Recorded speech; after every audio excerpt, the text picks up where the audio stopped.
All right, so that was a pretty big first game, wasn't it?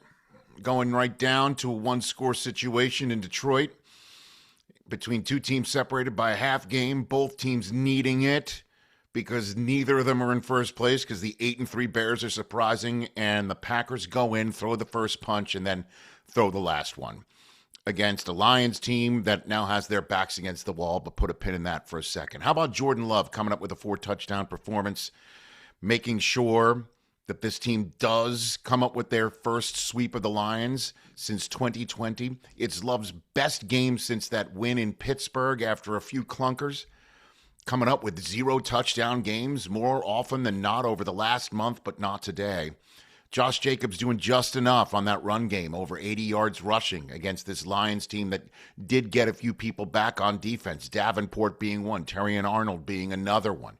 And the Packers not only getting some breaks like Amon-Ra St. Brown leaving the game in the middle of the first quarter, coming up with 0 catches, 0 targets before he even left. And Jared Goff coming up with only the 4th time in his career having 0 connections in a quarter. None in the first quarter. The Packers came out and hit the Lions in the mouth while they also got a touchdown from Jordan Love. They got another break again in this game when 100% there was a false start on 4th and goal, and the referees gave a timeout awarded to Matt Laflur when it was clear that he didn't get it in time.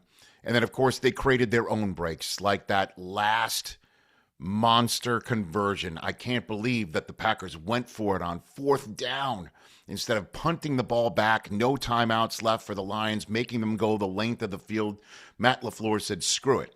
I'm going to go ahead. I'm going to go for it on 4th down. I honestly thought they were going to get the Lions to try to get the Lions to jump off sides like they did before taking the timeout. Instead, they snapped the ball, and what a stone's throw from Love to Dontavian Wicks, who had his best game of the year, just shy of 100 yards and a couple of touchdowns, and that huge conversion that essentially ended the game.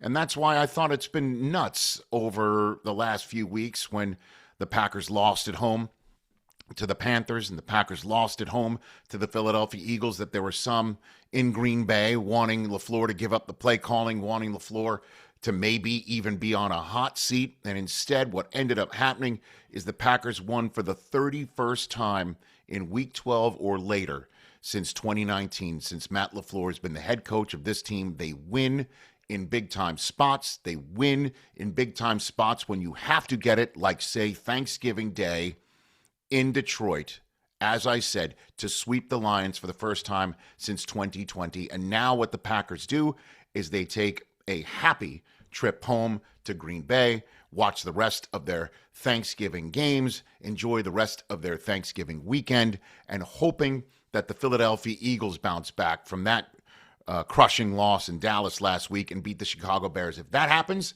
the Green Bay Packers would be a half game in front in the NFC North going into next week's game against, yes, the Chicago Bears in Lambeau Field, the first of 2 times that the Packers see the Bears over the next 3 weeks.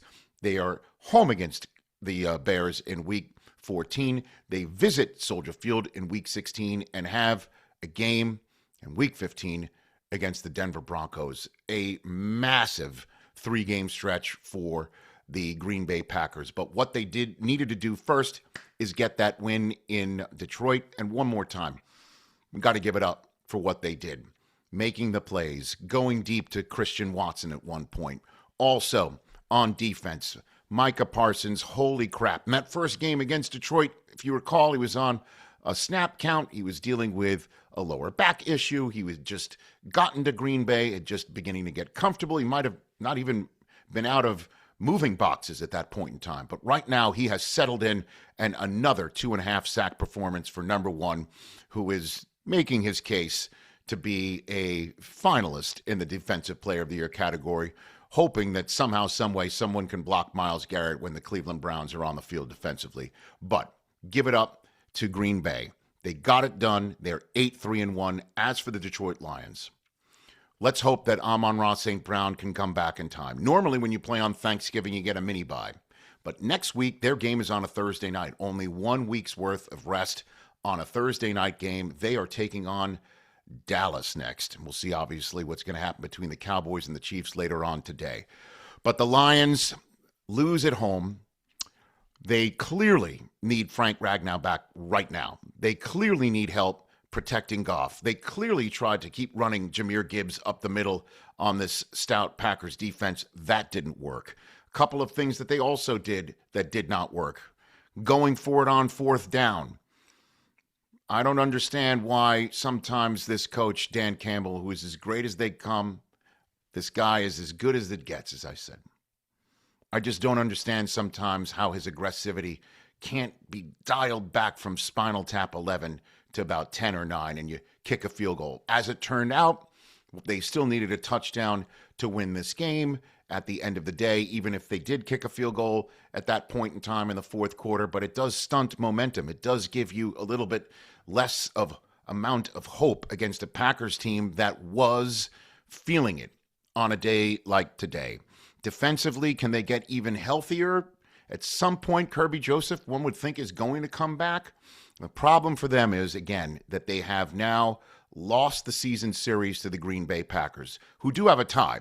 So at some point in time, they would have to get better than Green Bay in order to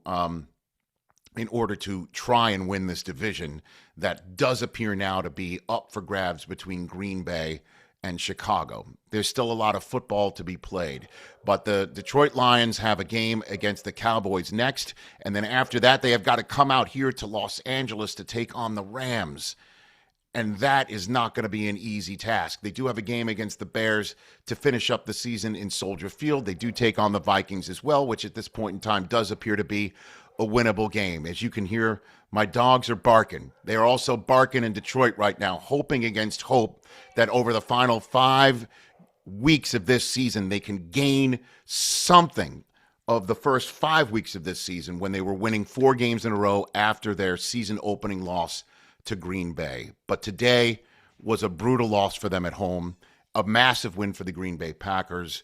It's going to now come down to, it seems, the Packers and the Bears, but who knows? Let's see what the Lions can do to try and get a wild card spot and make some hay from there. Obviously, they're going to have to start rooting against the San Francisco 49ers, who at 8-4 are a game and a half in front of the Lions right now, entering Week 14. Let's chat again later for a little bit more of Thanksgiving reviews. Signing off for the moment.